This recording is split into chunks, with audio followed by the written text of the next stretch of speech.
Hello everyone, welcome back to my YouTube channel. I hope you are all doing great. Today's video is about PowerPoint presentation for the sociolinguistics module titled Pragmatic Competence in EFL Communication, Bridging Sociolinguistics and Language Teaching. Now let's take a quick look at the team members. We are team 1 consisting of me, Turki Islam, Derwish Fauzi and Jibril Nassim under the supervision and the guidance of Mr. Outemzabet. First and foremost, let's take a quick look at the table of contents. First, we have introduction. Second, understanding pragmatic competence. Third, target sociolinguistic issues. Fourth, strategies for teaching pragmatic skills. Fifth position, we have practical implementation in EFL classroom. 6, assessing pragmatic competence. 7, we have the conclusion, and at last we have references. Now let's start with the introduction. In our globalized world, effective English as a foreign language communication requires more than just linguistic proficiency. Thus, knowing grammar and words is not enough.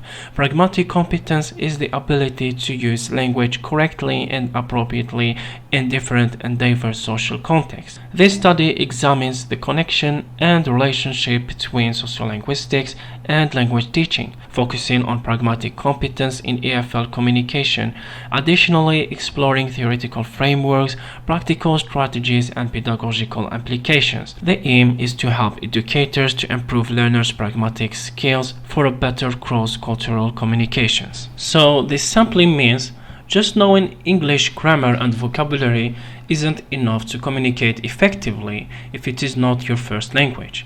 You will also need to understand how to use language properly in different social contexts. This skill is called pragmatic competence. This study looks at how teaching English should include lessons on using language appropriately in various social contexts. It examines theories, practical methods, and teaching strategies to help teachers improve their students' ability to use English in a real-life situation, making cross-cultural communication smoother and more effective. Now, let's shift our focus to understanding pragmatic competence.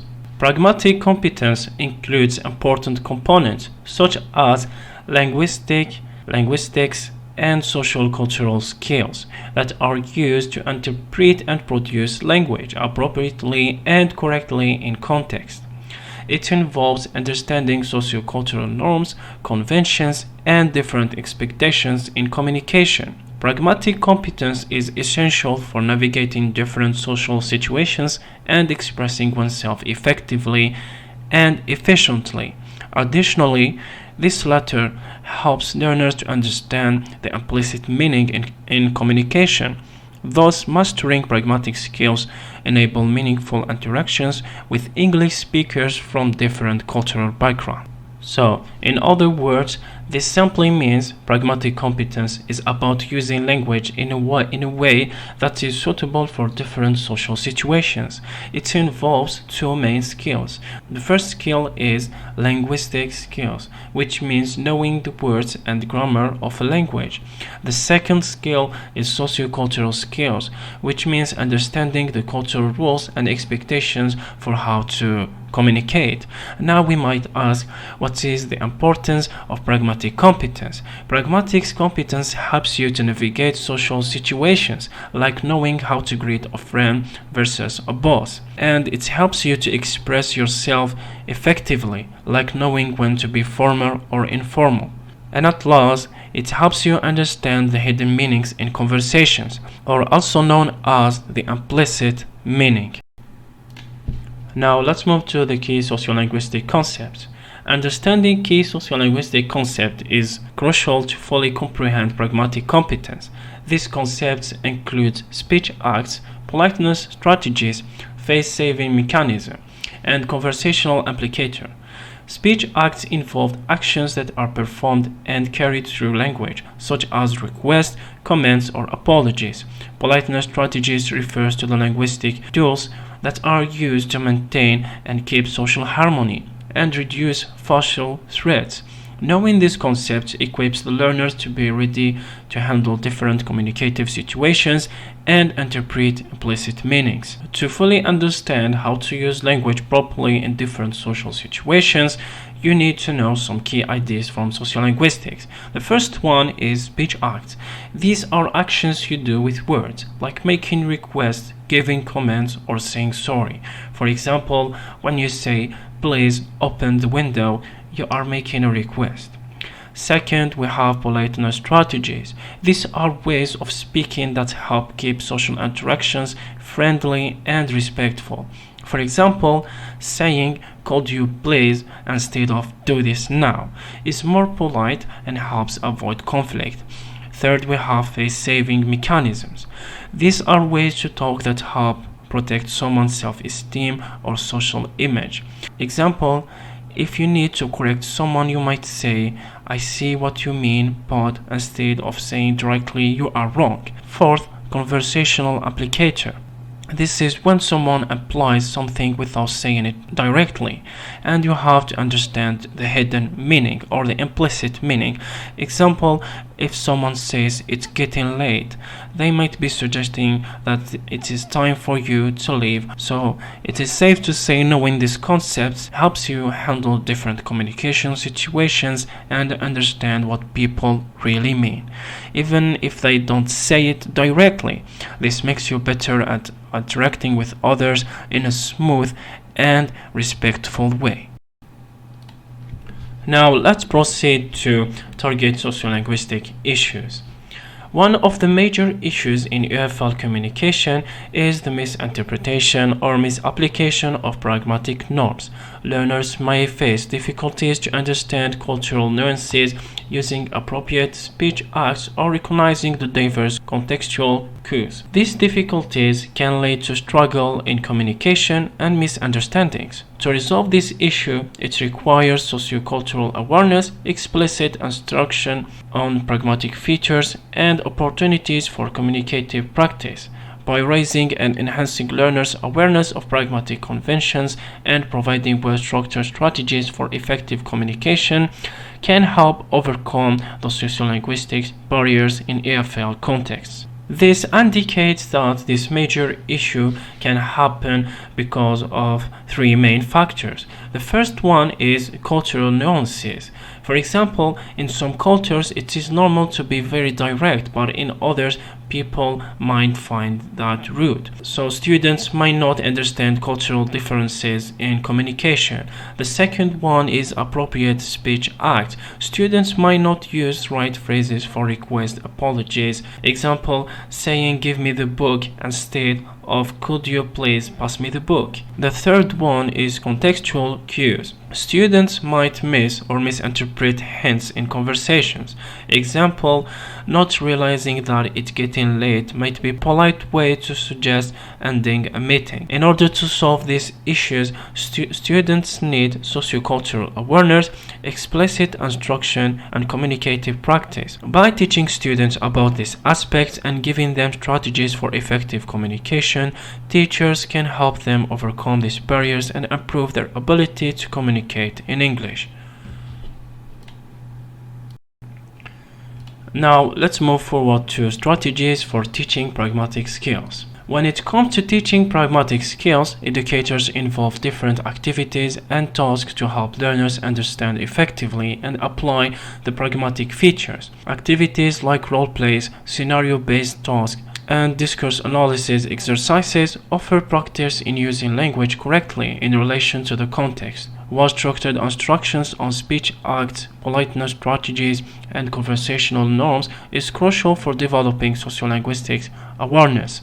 Engaging in meaningful interactions and reflecting on communicative experiences enhances pragmatic competence. Thus, these strategies help learners to become more confident and competent communicators in EFL settings. This implies that in order to teach pragmatic skills, teachers use various activities to help students use language appropriately in different situations. First, we have role plays, acting out different scenarios to practice real-life conversations. For example, pretending to order food at a restaurant. Second, scenario-based task, practicing how to respond in specific situations. For example, deciding what to say if you need to apologize to a friend. Third, discourse analysis exercises, studying conversations to understand how language is used. Example, analyzing how people make requests politely. Teachers can also give clear instructions on speech acts, politeness strategies, and conversational norms. By doing these activities, students practice meaningful interactions and think about their communication experiences, which improves their ability to use English effectively and confidently in different social settings. Advancing to practical implementation in the EFL classroom. Implementing pragmatic instruction in EFL, educators should create lesson plans and design activities focuses on specific pragmatic feature. For example, teaching speech acts can include role plays based on real-life scenarios like ordering food in a restaurant or asking for directions in a city. Analyzing authentic conversational excerpts helps the learners to identify and apply pragmatic strategies effectively. Hence, integrating pragmatic activities into the curriculum offers valuable opportunities for the learners to apply and improve their communication skills. For further explanation, when teachers want to teach students how to use English in real-life situations, they should plan lessons and activities that focus on specific aspects of communication. For example, in teaching speech acts, students might practice ordering food in a restaurant or asking for directions in a city through role-play activities. And in analyzing conversations, the students might listen to recordings of conversations and discuss how people use politeness or make requests. By including these kind of activities in the curriculum, students get a lot of chances to practice using English in practical ways. This helps them become better communicators and feel more confident speaking in English. And now let's head over to assessing pragmatic competence. In order to assess the pragmatic competence of the learners, the educators use both formative and summative evaluation methods. Formative assessment includes tools like observation checklists and self-assessment questionnaires, which helps them to monitor the learner's progress and provide timely feedback. Whereas summative assessment, such as role plays or portfolio evaluations, which allows the teachers to measure the learner's overall proficiency of their pragmatic skills. Through aligning assessment practices with the goals of the pragmatic instructions, educators can ensure that the learners receive valuable feedback and promising support to further develop their communicative competence. In simple words, this means that teachers use two types of evaluations to see how well students understand and use English in real-life situations. The first type is formative assessment. This is ongoing assessment to track progress and give feedback. For example, teachers might use checklists to see how well students use polite language during class discussions. The second type is summative assessment. This is a final evaluation to measure overall proficiency. For example, students might do role plays to show how well they can use English in different situations. By making sure this assessment matches the goals of teaching practical English skills, teachers can give helpful feedback to students and support them in becoming better communicators. At last, moving to the conclusion. Pragmatic competence plays a crucial role in establishing and fostering an effective English as foreign language communication. Its integration into language teaching is essential to advocate and promote cross-cultural communicative competence. Additionally, educators can empower and enforce learners by offering them significant opportunities to enhance their sociolinguistic awareness and put into practice their pragmatic skills in meaningful and different contexts. This empowerment enables them to navigate through diverse communicative situations confidently with ease. This simply means knowing how to use English in real-life situations is really important for good communication in English classes. Teachers need to make sure students learn how to use English in different cultures and situations. By teaching students about different ways to communicate and giving them chances to practice using English in different situations, teachers help students feel more confident talking to people from different background. In this slide we can see the references that have been used for this presentation. Thanks for your time and attention. I hope that you have gained valuable insights and new information. I sincerely wish you best of luck and mostly take care of yourselves.